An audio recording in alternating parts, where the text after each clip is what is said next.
Friends, మంచి రోటి పచ్చడి చేసుకున్నాం.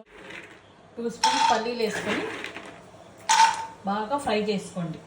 పల్లీలు కొంచెం ఫ్రై అయ్యాక మినప్పప్పు, అవి కూడా దోరగా ఫ్రై అవ్వనివ్వండి. అలాగే ఒక గుప్పెడు పచ్చిపప్పు, అవి కూడా బాగా ఫ్రై అవ్వాలి. ఈ 3 బాగా ఫ్రై అవ్వనివ్వండి. ఇవి బాగా ఫ్రై అయ్యండి, తీసి పక్కన పెట్టుకోండి. 1 స్పూన్ ఆయిల్ వేసుకొని మీ కారానికి తగ్గట్టు పచ్చిమిర్చి వేసుకోండి. పచ్చిమిరకాయలు కూడా వేగినాయండి, తీసి పక్కన పెట్టుకుందాం. అలాగే ఇంకో స్పూన్ ఆయిల్ వేసుకొని ఇప్పుడు గుమ్మడికాయ ముక్కలు వేసుకుందాం.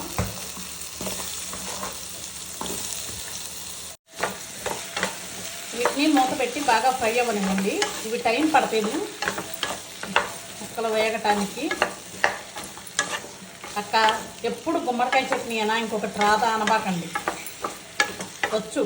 కాకపోతే మంచి హెల్త్ బెనిఫిట్స్ ఉంటాయి కాబట్టి నేను ఎక్కువ గుమ్మడికాయతో చట్నీ చేస్తాను.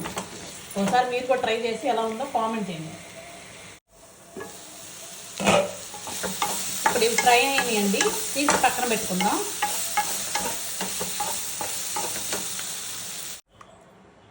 ఇంకో స్పూను ఆయిల్ వేసుకోండి. పండిన టమాటాలు వేసుకొని బాగా ఫ్రై అవ్వనివ్వండి. టమాటాలు ఈ విధంగా వేగాక గ్యాస్ ఆపేసి పూర్తిగా చల్లారనివ్వండి. ముందుగా వేయించి పెట్టుకున్న పల్లీలు, మినపప్పు, వాటిల్లో వెల్లుల్లిపాయ, ఒక చిన్న సైజు వెల్లుల్లిపాయల్లా వేసుకోండి. 1 స్పూన్ జీలకర్ర, 1 స్పూన్ ధనియాలు, 2 స్పూన్స్ వేసుకోండి ధనియాలు.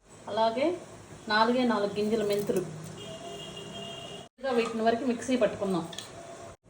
ఈ విధంగా మిక్సీ పట్టుకోవాలి. ఇప్పుడు పచ్చిమిరకాయలు వేసి మిక్సీ పట్టుకుందాం.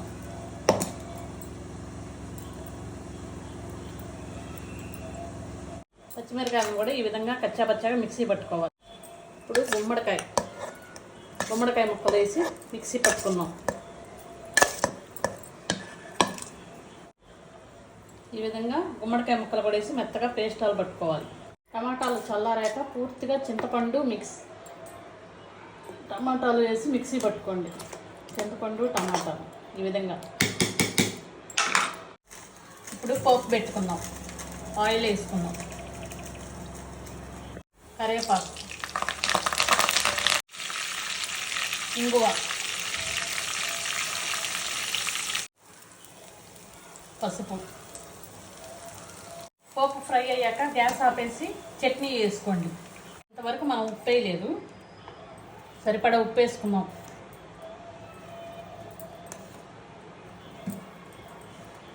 చట్నీ అయితే సూపర్గా వచ్చిందండి. ఒకసారి ట్రై చేయండి. ప్లీజ్ సబ్స్క్రైబ్ చేసుకోండి.